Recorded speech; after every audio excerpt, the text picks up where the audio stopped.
தவேகா அரசின் விவசாயிகள் தேர்தல் அறிக்கையில் 5 ஏக்கருக்கு குறைவாக நிலம் வைத்துள்ள விவசாயிகள் கூட்டுறவு வங்கிகளில் பெற்ற பயிர்க்கடன்கள் முற்றிலுமாக தள்ளுபடி செய்யப்படும் என தேர்தலுக்கு முன்பாக வாக்குறுதியளித்திருந்தது. இந்நிலையில் தவேகா ஆட்சிக்கு வந்தவுடன் விவசாயிகள் பெற்ற கடன் தொகைக்கு ஏற்ப தள்ளுபடி செய்யப்படும் என அறிவித்திருப்பது விவசாயிகள் மத்தியில் மிகுந்த ஏமாற்றம் அளித்துள்ளது. இதனை கண்டித்து தமிழ்நாடு முழுவதும் விவசாயிகள் தமிழ்நாடு முதலமைச்சரை கண்டித்து பல்வேறு கட்ட போராட்டத்தில் ஈடுபட்டு வருகின்றனர். அதன் ஒரு பகுதியாக திருவாரூர் மாவட்டம் கோட்டூரில் ஊராட்சி ஒன்றிய அலுவலகம் முன்பு 100க்கும் மேற்பட்டோர் சாலை மறியல் போராட்டத்தில் ஈடுபட்டனர். அப்போது தமிழக விவசாயிகள் வாங்கிய பயிர்க்கடனை முழுவதும் தள்ளுபடி செய்ய வேண்டும், ஜூன் 12ஆம் தேதி மேட்டூர் அணை திறக்கப்படாததால் குறுவை சாகுபடியை இழந்து நிற்கும் விவசாயிகளுக்கு தமிழக அரசு ஏக்கர் ஒன்றுக்கு 34,000 நிவாரணம் வழங்க வேண்டும், மேகதாது அணை கட்டுவதை அடுத்து நிறுத்த வேண்டும் உள்ளிட்ட பல்வேறு கோரிக்கைகளை வலியுறுத்தினார். இந்த சாலை மறியல் போராட்டத்தினால் மன்னார்குடியிலிருந்து திருத்துறைப்பூண்டி, வேதாரண்யம், வேளாங்கண்ணி செல்லும் முக்கிய சாலையில் 1 மணி நேரத்திற்கு மேலாக போக்குவரத்து பாதிப்பு ஏற்பட்டது. போராட்டத்தில் ஈடுபட்ட அனைத்து விவசாயிகளையும் போலீசார் கைது செய்தனர்.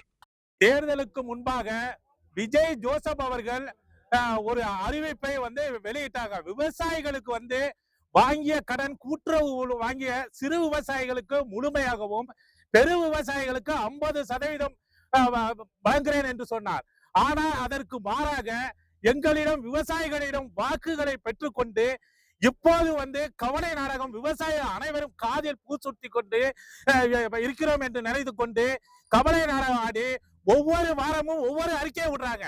ஒவ்வொரு வாரம் ஒரு நாளைக்கு 5000 தள்ளுபடிக்கிறாங்க, ஒரு நாளைக்கு 50,000 தள்ளுபடிக்கிறாங்க, ஒரு நாளைக்கு 75,000 தள்ளுபடிக்கிறாங்க.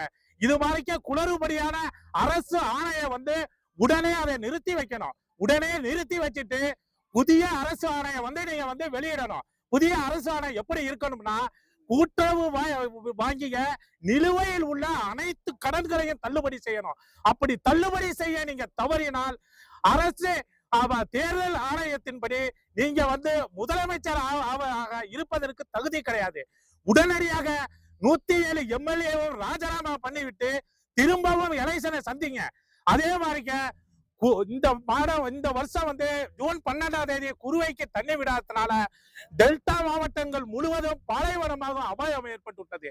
அதனால உச்ச நீதிமன்றம் ஆணையின்படி கர்நாடக அரசிடம் இருந்து 17,000ம் தமிழக அரசு 17,000ம் உடனடியாக நிவாரணமாக இந்த டெல்டாவில் உள்ள குறுவையை இழந்த அனைவருக்கும் நீங்கள் அறிவித்திடவும்.